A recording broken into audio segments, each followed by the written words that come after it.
Olá, seja muito bem-vindo a mais uma edição do ArpiaCast, o podcast que conecta ciência, tecnologia e agricultura. Nessa edição nós temos a companhia de duas professoras aqui do Departamento de Cartografia da Unesp, a professora Maria de Lourdes Bueno Trindade Galo. Prazer ter você aqui, professora. Eu que agradeço o convite, é um prazer falar para todos. E também a professora doutora Fernanda Watanabe, também do Departamento de Cartografia e atual coordenadora da graduação em Engenharia Cartográfica e Agrimensura, né, professora? Um prazer receber você aqui. Muito obrigada, a gente que agradece o convite para participar. É isso, o prazer é todo meu. Bom, então para começar a nossa conversa, a gente vai falar hoje sobre um assunto super importante no projeto temático Arpia, que é monitoramento ambiental e sustentabilidade no agronegócio.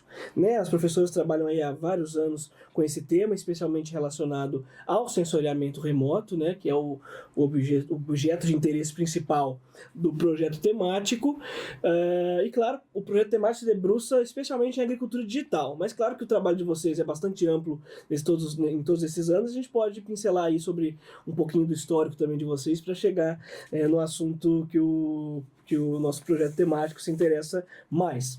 Mas para começar essa conversa, e eu faço a pergunta para as duas e respondam quando quiserem, assim, na ordem que quiserem, queria falar um pouquinho sobre essa questão da sustentabilidade na agricultura, né? Um assunto super importante e que o sensoriamento remoto tem dado uma contribuição muito importante, muitas vezes uma contribuição que é pouco comentada, mas que a tecnologia tem essa capacidade, né, de facilitar o processo, dinamizar e tornar sustentável também. Vamos falar um pouquinho sobre isso, professora? O que a gente pode comentar? Na verdade, a questão da sustentabilidade agrícola, no caso, vem do equilíbrio entre as práticas agrícolas e também as medidas de proteção ao meio ambiente, porque nós precisamos preservar o que existe e aí assegurar a segurança alimentar para as próximas gerações.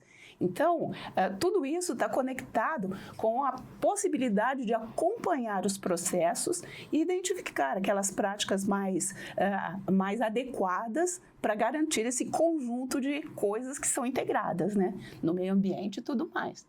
A Fernanda, como engenheira ambiental, também tem essa percepção do ambiente, né, definindo todas esse conjunto de atividades que devem assegurar essa sustentabilidade. E o sensoriamento remoto,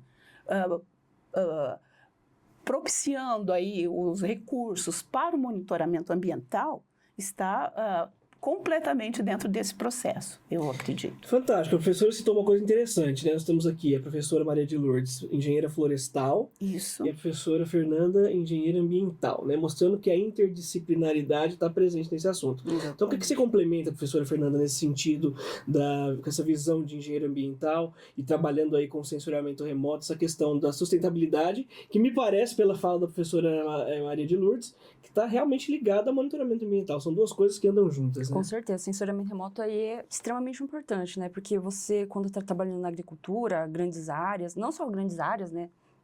Pequenos produtores também, mas são áreas muito grandes para você monitorar, né?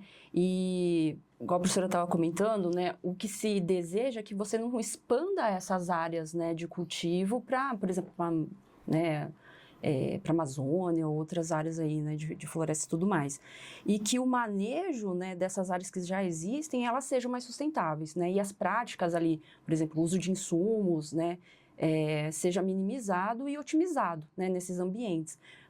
Levando, então, a práticas aí mais sustentáveis, ambientalmente mais corretas, né.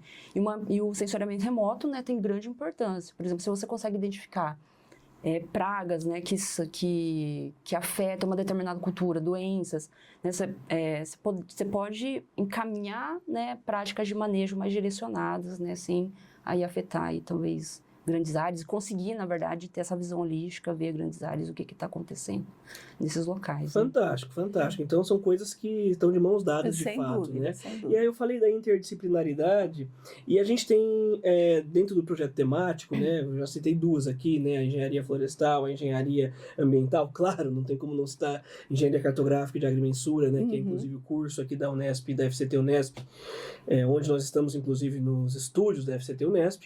E tem outras também. Quando a gente fala hoje em dia de sensoramento remoto, né, professora? A inteligência artificial faz parte, então quer dizer, a ciência da computação está de mãos dadas também, a matemática, a estatística, quer dizer, tudo isso, a tecnologia ela avança e os avanços entram nesse contexto também. Como que a gente vê isso, professora? Na verdade, o sensoriamento remoto, ele teve um grande impulso exatamente devido à disponibilidade de ferramentas tecnológicas, tanto para aquisição de dados, como para o processamento desses dados, que depois exige uma análise dos especialistas e tudo mais.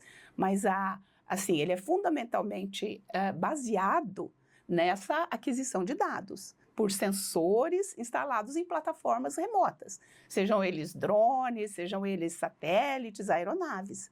E também os trabalhos mais proximais de campo.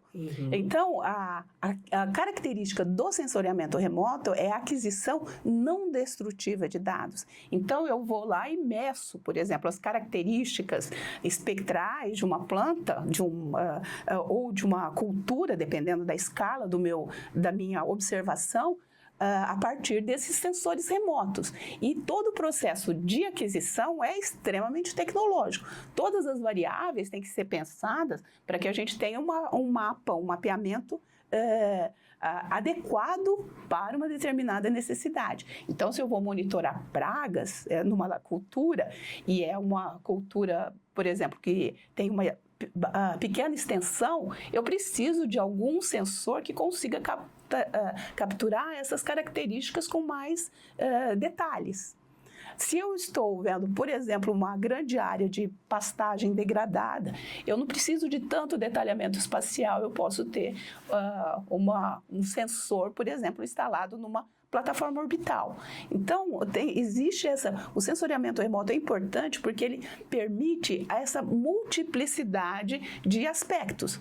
A multiescala, né, desde do detalhe até alguma coisa mais abrangente, a multitemporalidade, porque eu tenho condição de realizar esse mapeamento não destrutivo várias vezes no tempo. Então, eu consigo acompanhar culturas agrícolas e tudo mais, que é a característica essencial do monitoramento.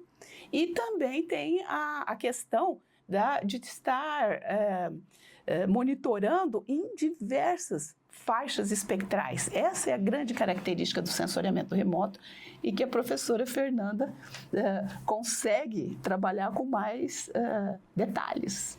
Não, mas é isso que a senhora falou mesmo. A gente até comenta em sala de aula, né? Qual que é a grande vantagem do sensoriamento remoto? É você conseguir enxergar em regiões que você não enxerga, ou mesmo em regiões que você enxerga, em regiões, né, em faixas bem específicas, né?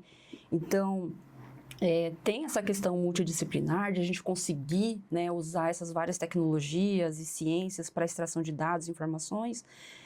Mas tem essa questão dos dados mesmo, né? Que você precisa entender como que eles funcionam e quais seriam aí os mais adequados, né? Para você obter a informação que você quer, né? E não só, vou pegar uma imagem, né? E aplicar alguma coisa que está na moda.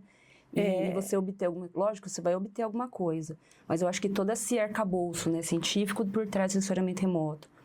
E essa vantagem que a gente tem hoje tecnológica, né, elas são aliadas ali para você conseguir extrair as coisas da superfície. Né? Só complementando, por exemplo, o que é básico em sensoriamento remoto é como os diferentes objetos da superfície terrestre se comportam frente à radiação eletromagnética incidente. Ou seja, se eu desconheço o processo físico de interação, por exemplo, de uma planta, da vegetação, com os diferentes tipos de energia, de radiação eletromagnética, eu não consigo interpretar uma imagem, eu não consigo extrair informação.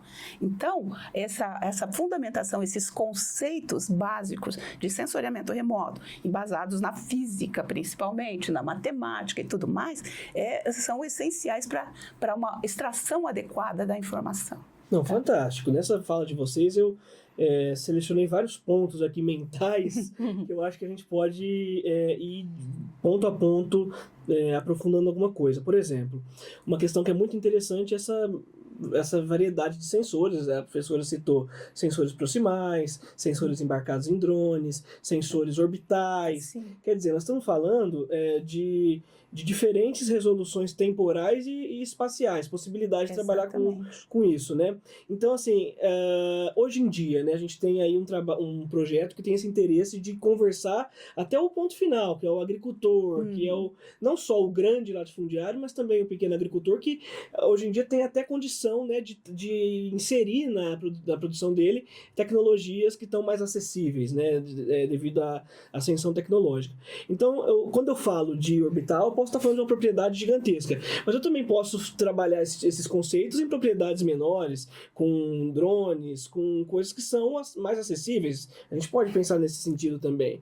Sem dúvida. Nós, por exemplo, uma das minhas linhas de atuação com os meus alunos é realmente uma área experimental de café no Cerrado Mineiro.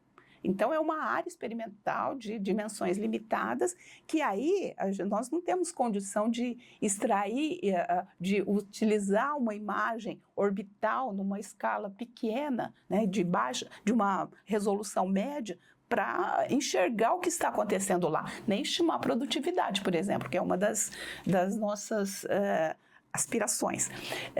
Então, a gente precisa de alguma imagem, de algum sensor que consiga capturar os detalhes, que posteriormente viabilize a correlação, por exemplo, com produtividade.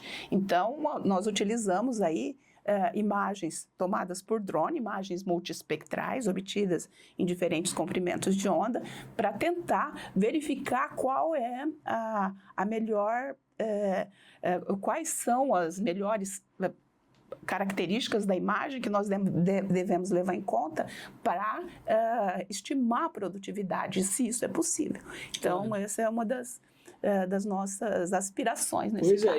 E professora Fernanda, para que as pessoas que nos veem entendam, nesse momento, vários pesquisadores, né, bolsistas, mestrandos, doutorandos, de iniciação científica, vários pesquisadores orientados por vocês e por outros professores do nosso departamento, estão trabalhando nesse sentido, né, de buscar entender um pouquinho como que essas plantas, especialmente dentro do projeto temático, como essas plantas respondem, né, a determinada a radiação. Quer dizer, isso tem acontecido diariamente ali, avanços que vão refinando esses trabalhos, né? Sim, com certeza.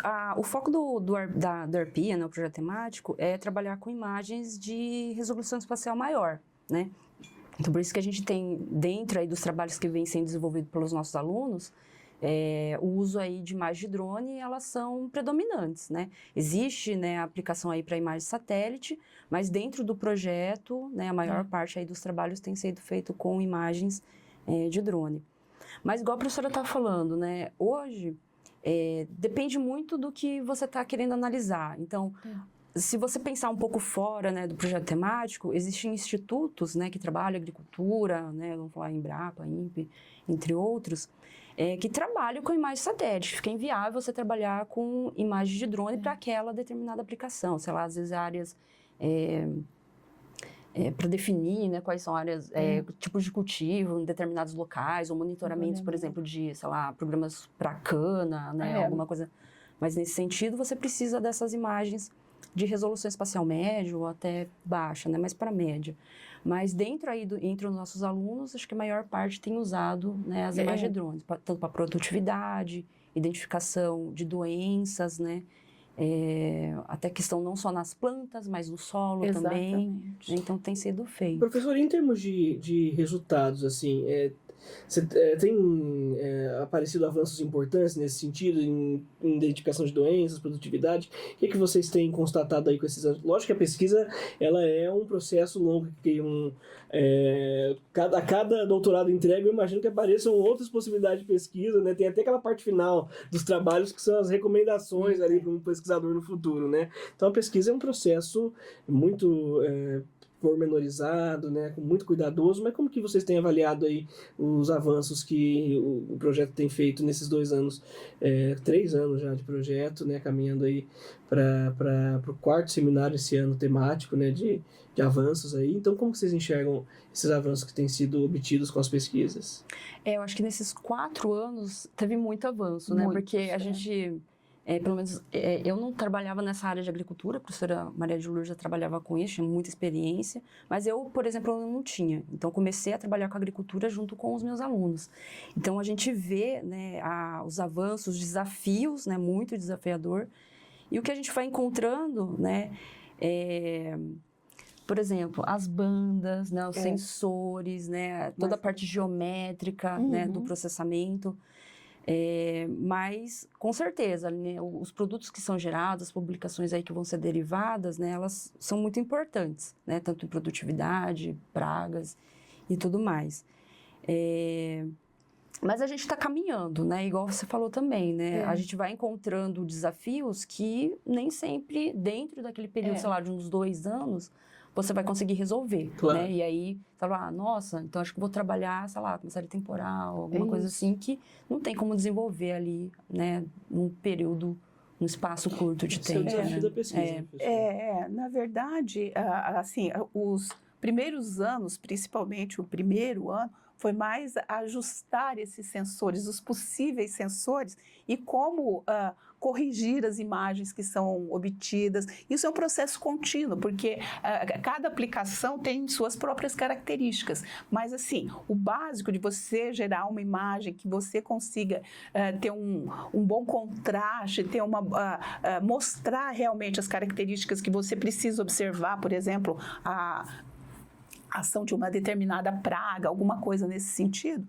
Então, tudo isso exige uma calibração da aplicação dentro do contexto do sensor que está sendo utilizado e tudo mais.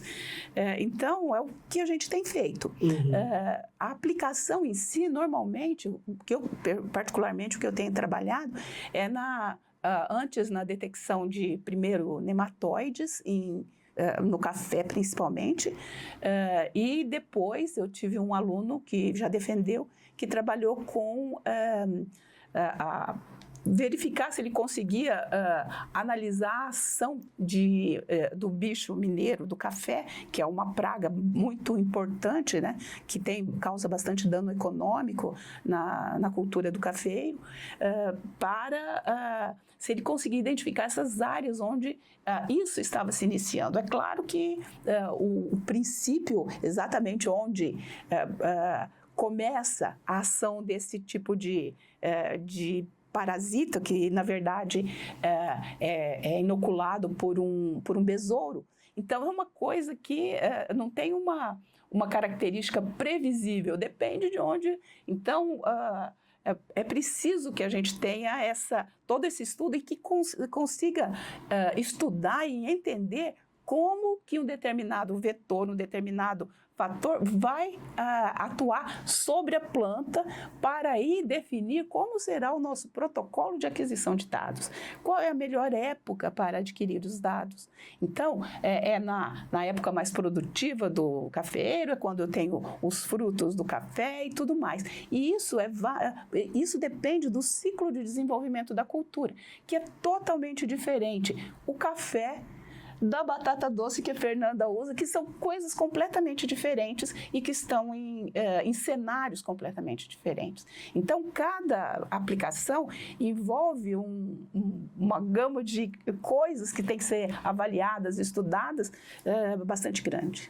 Não, fantástico. Uma coisa que não tem como deixar de falar nesse contexto, eu acredito, quando a gente fala de sustentabilidade, monitoramento ambiental, e essas variáveis todas que impactam o trabalho, né, inclusive o sensoriamento remoto, são as mudanças climáticas, né? Sem dúvida. Eu sempre tenho contato com professores, até com trabalho de nematóides na soja, que é outro trabalho que é desenvolvido aqui paralelamente ao projeto temático, né? E a questão da mudança climática é um impacto enorme nessa questão, porque altera todo o ciclo do próprio verme, que é o nematóide, e os dados acabam sendo muito influenciados por isso, né? Então isso é uma questão atual que tem que estar no radar, né? Do trabalho como que nós realizamos, né? Exatamente. As culturas todas, elas têm um ciclo de desenvolvimento que depende do clima. Então, se eu tenho seca prolongada, eu vou ter um efeito na cultura. Se eu tenho chuvas em excesso, eu tenho um efeito na cultura. Então, essas coisas vão alterar a produtividade, vão alterar tudo. Então, existem vários estudos que mostram como, ao longo do tempo, se espera que seja a produtividade de uma determinada cultura, quais são, como isso se comporta de acordo com as oscilações climáticas naturais, né, durante o ano e tudo mais. Porém, com essas mudanças, com esse novo cenário de mudanças climáticas, nós temos que continuar adquirindo dados para que a gente consiga entender esse novo processo, porque agora estamos dependendo de fatores que não eram conhecidos antes, que não estavam atuando antes, de outros atores. Isso é uma coisa muito preocupante, na verdade, nas mudanças climáticas, né? Porque você estava falando lá da área, né, da soja, que a gente tem participado bastante. Eu tenho 2 alunos lá. E vou falar um pouquinho rapidamente sobre o trabalho deles, o que está acontecendo de desafios, né? Mas é que você coleta dados esperando, né, que seja maravilhoso para você ter bons resultados e tudo mais, mas é um grande desafio, né? Porque tem um ano lá, uma safra que deu seca, aí você está pensando que vai ter, né, uma boa produtividade, mas acontece um veranico em 2 semanas que, né, altera tudo isso, né? Então, esse é um grande desafio para a pesquisa, mas também para a agricultura em geral, e no caso da sustentabilidade, porque a gente fala assim, não expandir novas frentes de cultivo, né? Ou ter, culturas, cultivares mais resistentes. Então, por exemplo, aqui na região de Prudente, né, trabalhar com soja é extremamente desafiador, né? Porque tem anos ali, os 2 últimos anos atrás, não ano passado, né, mas os 2 anteriores, foi muito difícil ali para aquela área que tinha cultivo de soja. Né? Ano passado foi um pouco melhor, vamos esperar como que vai ser questão de seca, essa safra. Exatamente por causa da seca. Então, porque você tem que ter, antes de plantar, né? Tem que ter, chovido. Aí depois ali no meio, quando você está num estágio de desenvolvimento, a professora falou, né? Aí não chove, sendo que precisaria ter chovido. Então, tudo isso altera. Né? Tanto na pesquisa, é um desafio, porque você às vezes não tem um dado que você está esperando. E muito mais ali para o agricultor, né, que tem que lidar com isso, né, economicamente ali, né, não só no manejo, mas no final aí da sua produtividade, né, que vai ser muito baixa, né, em cada cultura. A questão da predição, de prever ou pelo menos estimar a safra é bastante desafiadora nos tempos atuais, exatamente porque o que nós tínhamos de protocolo, que a gente tinha de essa época é ideal para plantio, isso não sei o quê. As coisas ficam meio alteradas em função de episódios, né, não recorrentes, que alteram todo o ciclo de desenvolvimento de uma cultura. E aí você precisa estar olhando, monitorando constantemente, mas não só a cultura, monitorando condições climáticas, precipitação, ventos, tudo isso vai influenciar. Então, olhar para todo o conjunto é importante. E o cenário é imprevisível, porque nós estamos diante aí de mudanças climáticas. Bom, a conversa vai indo muito bem, vocês já sabem também onde encontrar outras conversas com outros pesquisadores também no nosso projeto. No nosso canal do YouTube tem várias entrevistas, outras edições do ArpiaCast. Nossas redes sociais também estão lotadas de cortes, de notícias sobre o desenvolvimento do projeto, dias de campo, né? Você encontra tudo isso no @arpia-unesp. Isso tudo é o que você pode ver. Agora tem uma parte das coisas que você não consegue ver. Um exemplo são as luzes que estão fora do espectro visível, né? A gente brinca isso. Aquilo que os nossos olhos não conseguem ver. A gente está acostumado, né? Aqui nós temos uma caneca com cabo verde, um microfone vermelho, eu estou de azul, os professores estão de bege, off-white, né? Tanta cor, né?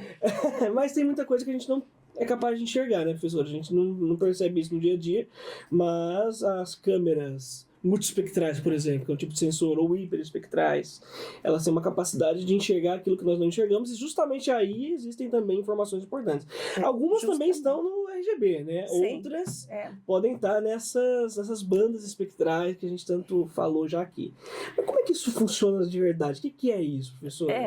Na verdade, nós temos que podemos considerar os nossos olhos como sensores remotos. Então, nós conseguimos perceber as coisas a partir da interação dessas coisas, desses objetos que nós estamos olhando com a radiação eletromagnética. O que é isso? A radiação solar, que vai causar uma resposta de acordo com o tipo de energia que aquele objeto precisa absorver. Por exemplo, uma planta. Eu tenho uma folha que tem como característica realizar fotossíntese. Tá? No processo fotossintético, o que acontece? Que é desenvolvido aí por clorofilas e outros pigmentos que constituem a folha, que fazem parte da folha. Eu tenho alguns comprimentos de onda, alguns tipos de energia que são absorvidos. Isso para desenvolver o processo fotossintético e a planta desenvolver normalmente. E outros comprimentos de onda são refletidos. Os sensores, nossos olhos, conseguem enxergar exatamente o que é refletido. Quando nós enxergamos no espectro visível, pelos nossos olhos, aquele intervalo de comprimento de onda que os nossos sensores conseguem registrar.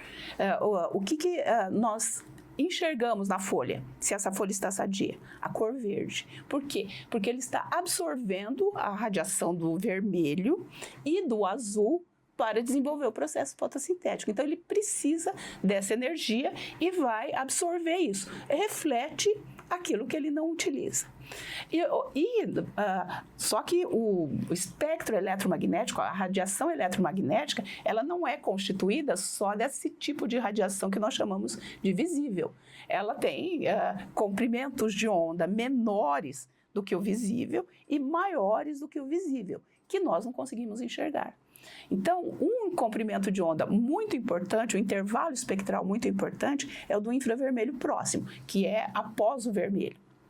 Aí, essa parte do espectro, esse tipo de radiação, ele interage muito com a radiação, com os componentes da radiação, da folha. Da folha. E aí, ele consegue criar lá múltiplas reflexões que têm uma resposta muito grande que os sensores conseguem capturar. Então, a reflexão no infravermelho próximo é bem maior.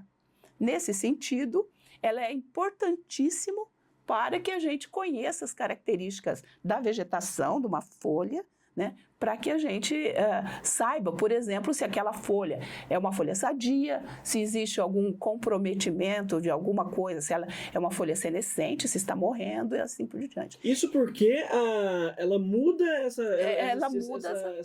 reflectância conforme essas alterações. Quantidade conforme essas alterações. Isso no infravermelho e também em outros intervalos de comprimento de onda, além do infravermelho próximo, que é esse mais próximo do visível, né, do vermelho, o infravermelho médio, onde a gente tem uma resposta mais relacionada com o teor de umidade, a quantidade de água agregada lá na folha e tudo mais. Então, é mais ou menos esse sentido, só para ficar no exemplo da folha. Perfeito, mas em qualquer coisa, qualquer objeto tem essa exatamente. Né? Por exemplo, as nossas blusas têm cores semelhantes, mas elas são feitas de materiais diferentes. Então, no visível, elas podem até, né, ter uma resposta ali espectral parecida. Exatamente. Mas, por exemplo, essa camiseta que é de algodão, lá no infravermelho próximo, ela vai refletir bastante. Mas se for um tecido sintético, essa reflexão pode ser bem menor. Né? Então, para qualquer coisa, né, seja plantas ou outros objetos, como você falou, né, ela vai alterar, o material altera, né, o quanto ela absorve ou o quanto ela reflete. Isso que a gente pode chamar de uma assinatura espectral de cada objeto, é nesse sentido? Do comportamento espectral de cada objeto. Como ele interage como um objeto, uma folha, um alvo sintético, alguma coisa, como ele interage com a radiação eletromagnética incidente. Quais são os comprimentos de onda, que a gente chama, ou os intervalos espectrais, que ele utiliza, que ele absorve, que ele vai, e quais ele reflete. Perfeito. Então, isso aí é válido para todos os alvos da superfície terrestre, e isso é básico em sensoriamento remoto, é essencial em sensoriamento remoto, conhecer o comportamento espectral dos alvos. E a gente está falando de aquisição de dados, né? Mas esses dados, na hora que você tem aquisição com um sensor desse, seja um multiespectral, hiperespectral, eles passam depois por um processamento, né, professores?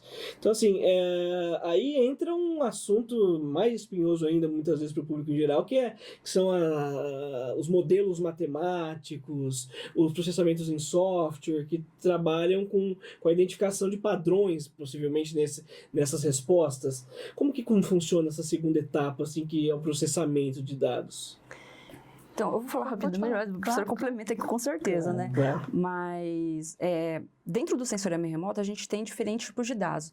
Quando a gente pensa em sensor, drone ou a imagem de satélite, sempre tem a questão da imagem. Mas você tem dados que não são imagem também, né? São dados, por exemplo, coletados por espectroradiômetros, que vai sair o que você comentou, que é a assinatura espectral. Né? Que, de acordo com o material, ela vai variar. Se tem mais água, mais pigmento, se ela está sofrendo um estresse, se tem uma doença, uma ferrugem, isso vai alterar, né, o comportamento espectral. Então, para a gente conseguir extrair informações tanto da imagem quanto desses espectros, né, de reflectância, que a gente estava comentando aqui como elas funcionam, né, absorvendo, refletindo, né, na verdade, o material, a gente precisa aplicar algumas técnicas de processamento. E aí, para cada tipo de dado, né, tem as técnicas que são mais adequadas. Se você está trabalhando, talvez, com alta resolução espacial, talvez tenha ali alguns tipos de processamentos que são mais adequados. Se está trabalhando com média, baixa, outros tipos ali são mais adequados. Lógico que tanto para imagens quanto para dados, né, de espectros ali de reflectância, muitas vezes alguns nomes vão se repetir, né? Vou aplicar, sei lá, uma classificação. Você pode classificar curvas espectrais, como pode classificar imagens também. Mas muitas vezes você vai ter, sei lá, algumas técnicas que são para curvas espectrais e você não aplica tanto para imagens. Mas e vai depender do que a professora falou, do dado que você estiver trabalhando. Qual é a sua aplicação? Qual que é o melhor dado? E quais são os melhores processamentos para aqueles tipos de dados? Você quer trabalhar com uma classificação? Você quer trabalhar com predição? Né? Então, são também atividades ali diferentes dentro, né, da extração de informação em sensoriamento remoto. E aí você precisa saber, né, o que você quer, o objetivo, para escolher essas técnicas, né? O que é essencial em sensoriamento remoto, e principalmente quando se trata de alta resolução, quando a gente precisa analisar o detalhe, é exatamente a coleta dos dados. Então, nós precisamos coletar dados, inclusive, dessas assinaturas espectrais, porque elas serão a nossa referência para analisar uma imagem. Se eu não conheço, por exemplo, como o alvo que eu estou interessado se comporta frente à radiação eletromagnética incidente, eu não consigo saber qual banda eu espero que ele apareça mais claro, que por refletir mais e tudo mais. Então, ele é um conhecimento básico que a gente precisa ter para que nós possamos depois analisar imagens e aí usando as ferramentas disponíveis, seja ela uma simples classificação baseada em intervalos, alguma coisa, ou usando ferramentas aí da inteligência artificial e tudo mais. Isso mais na análise da imagem, né, e também das curvas espectrais. Então, a coleta nos diferentes níveis de aquisição de dados, ela é muito importante, porque se eu estou no nível terrestre, no nível de campo, vou lá e adquiro a resposta de uma folha, eu consigo extrapolar. Se eu tenho uma folha sadia e uma folha com um determinado problema, alguma coisa assim, uma doença, eu consigo verificar as diferenças espectrais. Então, eu consigo verificar em que bandas aquilo tem alguma resposta não esperada, né, fora da referência. E aí eu consigo buscar isso nas imagens multiespectrais, onde eu tenho essas imagens tomadas em diferentes intervalos de comprimento de onda. Então, eu falo, olha, meu comportamento esperado na banda do vermelho, por exemplo, é uma resposta baixa, aquele alvo escuro. Porém, ele está claro. O que acontece? Algum problema, alguma coisa comprometeu o desenvolvimento fotossintético daquela planta, daquela folha. Então, a gente tem que investigar isso e isso é preciso ser feito no detalhe. Nós precisamos de dados adequados, né, para entender o que está acontecendo e extrapolar isso depois para as imagens que vão nos orientar como nós vamos aplicar as técnicas de processamento e depois extração de informação. Ótimo. E as professoras falavam de, né, a gente até brincou, qualquer coisa, né, qualquer alvo tem uma resposta espectral. E, claro, a gente está falando de agricultura porque a agricultura digital é o foco do projeto temático Arpia, né? Mas vocês desenvolveram trabalhos e ainda desenvolvem em com outros focos também. Até dentro do projeto temático já se trabalhou com água também, né, professora? Acho que era um projeto até da Beatriz, né? Exatamente. A pesquisadora, que eu até a entrevistei em outra ocasião, o vídeo está nas nossas redes sociais e no nosso YouTube, mas também a água é um dos alvos, evidente, e também interessa bastante para esse contexto de sustentabilidade e monitoramento ambiental, já que a água é um recurso importantíssimo, né, para a vida na Terra. Nós estamos falando, inclusive, de qualidade de água quando a gente fala dessas pesquisas, né, professora? Isso, tem uma área do sensoriamento remoto que a gente chama de sensoriamento remoto da água, que foi na temática aí do trabalho da Beatriz. No trabalho dela, por que entrou dentro do Arpia, né? Porque a gente estava usando a câmera, a Growing, né, que foi adquirida dentro do projeto. E como você falou, a água é extremamente importante. Então, a área onde ela estava trabalhando era uma área de piscicultura, né? Uhum. Mas tem toda a questão, né, de irrigação, a importância que isso tem aí para a agricultura, não só para essas outras partes de segurança alimentar também. Mas foi por isso, né, que ela trabalhou com essa câmera que, tanto para a agricultura quanto para a água, a gente percebeu que ela tinha bandas ali, né, interessantes para a gente conseguir extrair, né, essas informações de qualidade da água. Por exemplo, na planta, a gente pode estimar produtividade, né, que mais? Alguma doença, maturação, várias coisas. E na água, ela estima componentes óticos, né, que você consegue ver na imagem.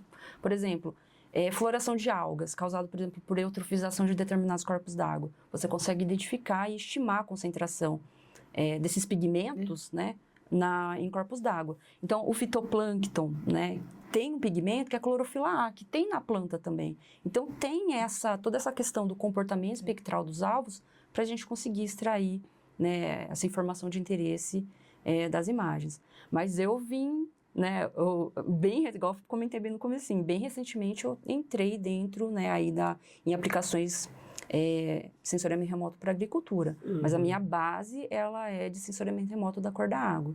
Mas isso ajuda muito, né, esse comportamento espectral. Por isso que a gente estava comentando, independente do que você for medir, lógico, você tem que entender muito bem o objeto, mas como espectralmente ele se comporta, para que você pegue então, né, os dados, imagens ou espectros, e consiga extrair alguma informação útil desses dados, né?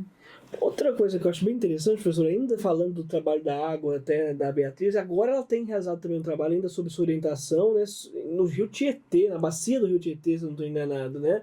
É uma coisa bastante interessante, porque é envolvida universidades, instituições do mundo todo, né? Não sei se como eu soube que estava em andamento, né? Eu não sei em que passo que está. Então, o projeto da Beatriz hoje, ela está dentro de um projeto maior, que é o Water for All, né? Que é um consórcio, né, na verdade, de instituições.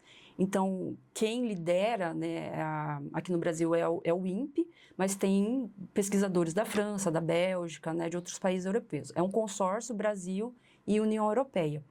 E o projeto dela está lá. Então, ela desenvolve, né, modelos, né, bióticos, né, para extração também, né, de clorofila A, trabalhar com eutrofização, na cascata do Rio Tietê. Então, desde ali Barra Bonita, né, o reservatório, são vários reservatórios, né? Então, desde Barra Bonita até ali Nova Anhangaba. Então, Três Irmãos ficou de fora por causa da logística, sim, que é extremamente complexa, né? Porque enquanto a gente vai lá, né, não que na agricultura não seja complexa, mas se às vezes você vai 1, 2 dias, né, andando, dependendo se a área não for muito grande, você vai lá e coleta suas amostras. Mas imagina você descer lá de Barra Bonita, né, até Nova Anhangaba. É muito complexo. Ela passou vários dias, inclusive, embarcada, né? Foi, em setembro, acho que ela ficou uma semana embarcada, né?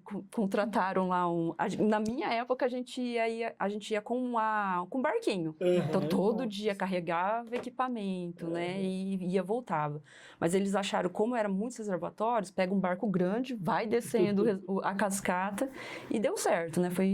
Queria eu ter ido nesse campo também, mas não deu certo. Isso é legal. Pois é, a pesquisa tem isso também, né? Proporciona experiências legais como essa e também experiências internacionais em outros casos, né? Então isso é muito legal da pesquisa também, a parte humana dela, né? Sem dúvida. E, gente, continuando a nossa conversa, já que a gente entrou nessa questão da parte humana, né? A professora Fernanda comentou, né, dessa transição recente para a agricultura digital. Claro que ela continua, nesse caso, por exemplo, trabalhando com água, que é uma coisa que vem de mais tempo, né, professora? Mas como que o sensoramento remoto apareceu para vocês, né? Uma engenheira florestal, uma engenheira ambiental, né? Em que momento que o sensoramento remoto apareceu como o interesse principal do seu trabalho, professora?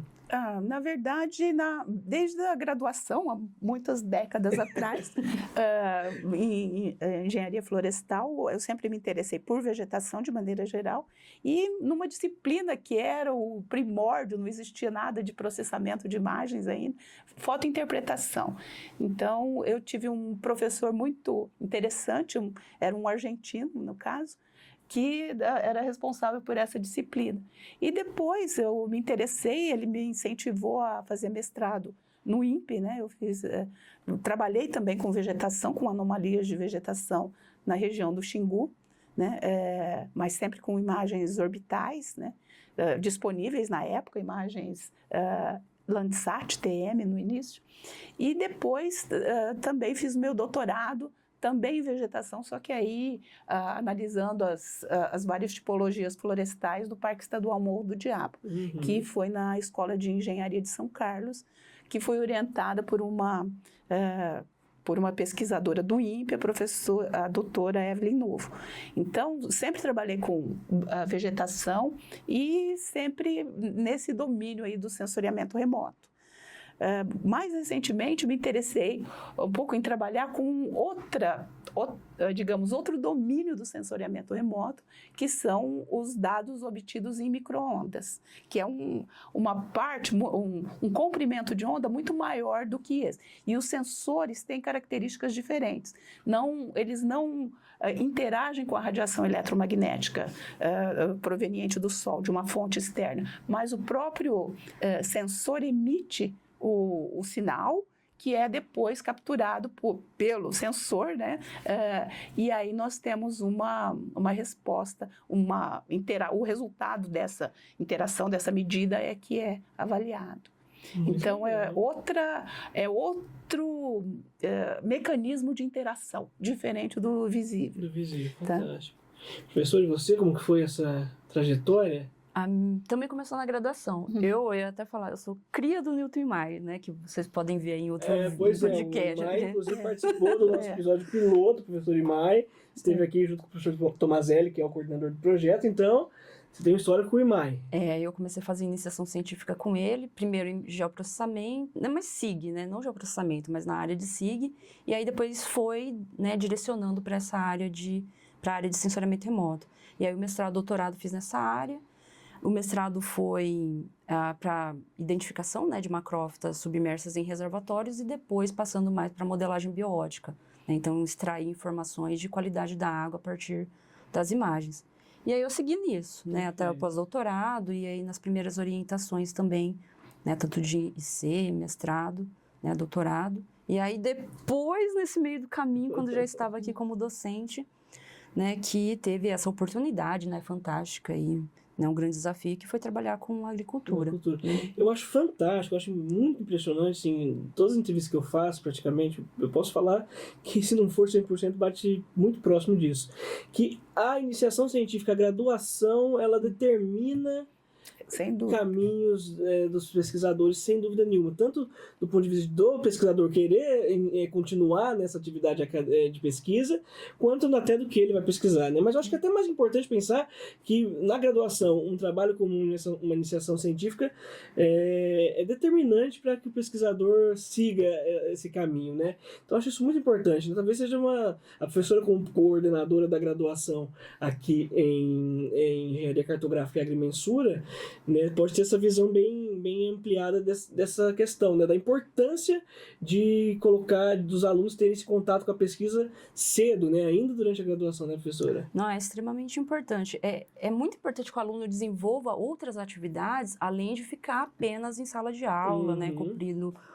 seus créditos. Então, a iniciação científica é uma das atividades complementares que o aluno pode fazer. Se ele tem, né, esse interesse pela pesquisa, ou mesmo que não, porque às vezes você não sabe que você tem, né? Mas se você, no meio do caminho, encontra, né, um docente que te inspira, né, e você começa a gostar daquilo que você está fazendo, até às vezes você fala assim, mas se eu pegar alguma atividade extra, talvez isso vai cair meu rendimento. Mas eu acho que é totalmente contrário. Porque você fica mais focado, né? Você pega o gosto por aquelas atividades acadêmicas. E isso acaba refletindo também até nas notas, né, que os alunos têm. E aí, com certeza, isso é muito forte para você, né, pegar o gosto para querer fazer um mestrado, um doutorado. E aí, né, podendo, sei lá, pode ir para trabalhar em empresas. Vários doutores estão em empresas hoje, graças a Deus, ainda bem, né, porque a gente vê isso, não só mais na academia ou instituições. Mas aí você, né, pode virar um docente, pesquisador, né, ou pesquisador dentro dessas empresas. Isso é muito importante, né?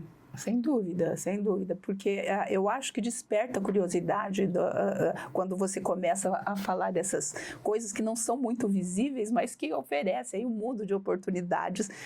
Mas o que é isso? Então, essa ênfase que a gente coloca no desenvolvimento da pesquisa, mesmo para os alunos, você mostra, isso aqui é dessa maneira e tudo mais, numa sala de aula, começa a despertar o interesse por conhecer melhor o que está acontecendo. E aí o interesse pela pesquisa, porque nós sabemos o que move o mundo é a curiosidade. O que move a ciência é a curiosidade, senão nós estaríamos na idade da pedra. Né? Então, como é possível modificar as coisas, como é possível... E esse desenvolvimento tecnológico que nós temos, isso, na verdade, hoje, né, é fruto de começar a entender as coisas, O que nós não podemos é domar o meio ambiente, a gente tem que interagir com ele, tirando aí todas as possibilidades, né, de que as futuras gerações tenham um futuro mesmo. Né? Claro, sem dúvida, isso é uma questão fundamental. E futuro, né? Eu acho que talvez a nossa conversa, chegando ao fim já, possa terminar falando um pouquinho de futuro, né? Especialmente daquilo que nós mais conversamos aqui, que é a questão da sustentabilidade no agronegócio e do monitoramento ambiental. Então a gente falou de tecnologia, a gente falou de vários tipos de sensores e, claro, falamos também dos fundamentos que colocam tudo isso para funcionar, né? A gente pode falar assim. Mas como que vocês, professoras, observam o futuro dessa ciência, né? Como a tecnologia cada vez mais estando presente, cada vez mais acessível também para o pequeno e médio produtor. Como que vocês enxergam, a partir do que vocês veem na realidade hoje, o futuro aí desse tipo de trabalho?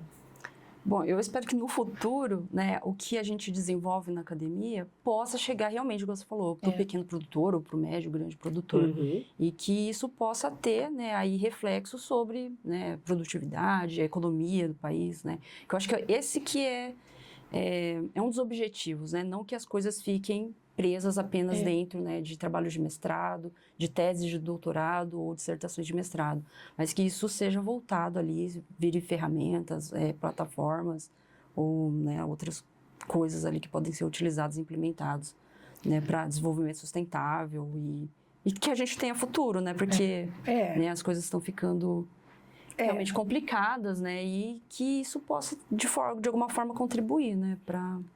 Eu concordo com você, Fernanda, principalmente o que eu acho que é essencial, nós estamos num momento crítico, né? É essencial que tenha investimento, mas não só investimento público. A gente precisa ter algum atrativo também para que empresas e os próprios produtores conheçam o potencial e possam investir nisso, né? Então, porque a pesquisa não sobrevive sem investimento. Nós temos a felicidade de ter agora um projeto temático que financia parte dessas coisas, mas isso é necessário um financiamento constante, não só para que a gente consiga colocar para o público em geral, para a comunidade em geral, o que é desenvolvido aqui na academia, né, mas também para que isso tenha uma continuidade, né? Porque é muito importante nós nos conscientizarmos de que a educação e o fato de que a gente permite que as pessoas assim apropriem do desenvolvimento tecnológico. Né? Então, a gente tem um problema e algumas coisas meio complicadas no momento atual, como a Fernanda comentou, mas tem que só o conhecimento, só o fato de estarmos dominarmos a tecnologia, não no sentido, mas assim conhecer todos os aspectos é que nos permite aí um futuro em consórcio aí com a comunidade e tudo mais. Tanto que uma das preocupações do projeto temático Arpia, além, claro, do desenvolvimento e aprimoramento de técnicas, é a formação de recursos humanos também, né? Exatamente. Que é uma necessidade aí, porque não basta ter o dado, mas não ter condição de tirar dele aquilo de melhor que ele pode oferecer. E de difundir isso para os interessados, né? Que é o público em geral. Bom, professoras, eu agradeço outra vez a presença de vocês aqui, professora Fernanda, professora Maria de Lourdes, nessa edição do podcast, e agradeço também a sua presença até aqui. Bom, até mais, voltamos com o próximo episódio. Tchau, tchau.